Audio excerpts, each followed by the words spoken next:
Bom, pessoal, dando continuidade às nossas aulas, vamos abordar agora as variáveis.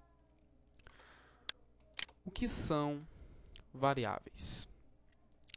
Variáveis é um local na memória principal do computador, onde ficam armazenados dados, onde ele armazena conteúdos.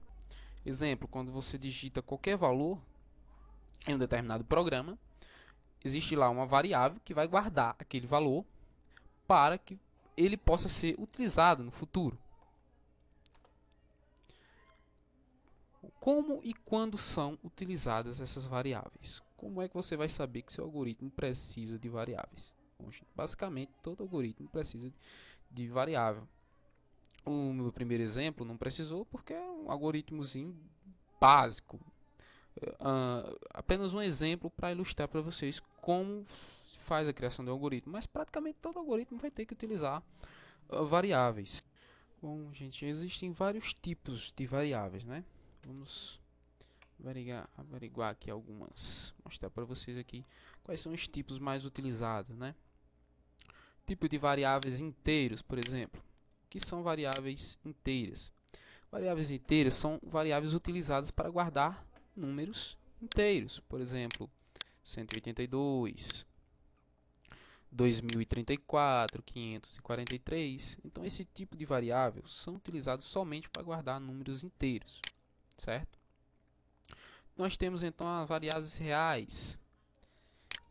Voltando lá para a matemática da quinta série, números inteiros, números reais, né? Os números reais podem ser números racionais, fracionais, negativos. Então aqui seria como um conjunto mais abrangente de números. Você pode armazenar desde números inteiros a números com vírgulas, a números negativos, quebrados, tal. Temos tipos de variáveis lógicas que armazenam apenas valores booleanos que podem ser verdadeiro ou falso. Ou seja, você pode... Esse tipo de variável é utilizado, por exemplo, quando você faz um sistema onde o usuário tem que optar por uma opção, sim ou não, ou verdadeiro ou falso. Então, esse tipo de variável é utilizada. E temos também caracteres, que são todos os tipos de caracteres do seu teclado. A, B, C, enfim, todos os tipos de caracteres. Você vai utilizar esse tipo de variável aqui. Bom, gente, existem outros tipos de variáveis, mas basicamente essas aqui já são suficientes para o que vocês precisam saber neste momento, né? Vamos voltar aqui, vamos agora ver as expressões. O que são as expressões? São basicamente as operações que você faz dentro do seu algoritmo. Vamos ver isso na prática. Bom, gente, vamos abrir aqui novamente o nosso bloco de notas, né? Para que eu possa explicar aqui para vocês.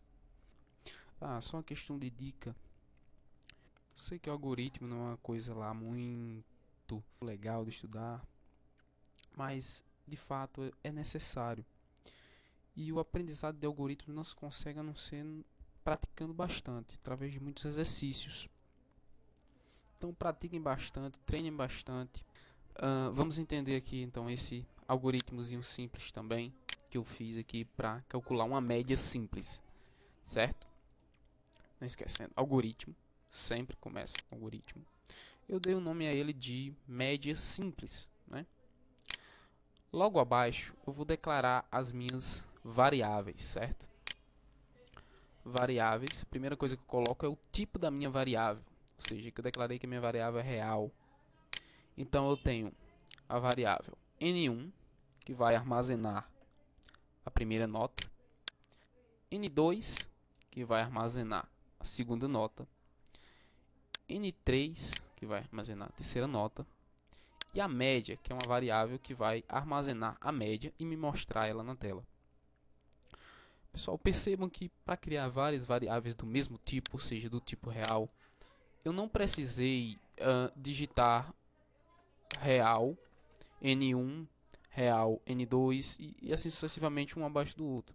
Basta eu definir o tipo da minha variável e separá-las por vírgula, como eu fiz aqui. Ok? Bom, vamos ao seguinte. O início, né? Todo algoritmo tem um início e tem um fim. Vamos entender aqui o nosso código. O que foi que eu fiz aqui? Utilizei aqui a minha função de estrutura aqui, ó. Escreva. O que eu estou dizendo? Estou dizendo ao computador que ele escreva na tela o seguinte: digite a primeira nota. Ele vai escrever na tela isso aqui. E, opa, temos aqui a função leia. Vou explicar ela para vocês. Quando eu coloquei isso aqui, digite a primeira nota, e coloquei isso aqui, leia, o computador vai entender o que? Ele vai inserir isso aqui na tela, digite a primeira nota, e quando o usuário digitar a primeira nota, ele vai pegar esse valor da primeira nota e vai armazenar nessa variável aqui, ó, N1. Por quê? Porque eu mandei ele ler. Eu disse leia N1. Assim que o usuário digitar, ele vai pegar aqui automaticamente o valor que o usuário digitar e vai armazenar aqui no meu N1. Prosseguindo, quando o usuário digitar a primeira nota, vai surgir a seguinte mensagem: escreva, digite a segunda nota. Da mesma forma, quando o usuário digitar a segunda nota, a minha função leia aqui vai pegar essa segunda nota, certo? E vai armazenar na nota 2. Novamente, eu vou mandar o computador escrever para que o usuário saiba que ele tem que digitar a terceira nota. Então, vai aparecer lá na tela: digite a terceira nota. Novamente, utilizando a função leia, ele vai pegar a terceira nota que eu digitei e armazenar aqui nesta variável, certo?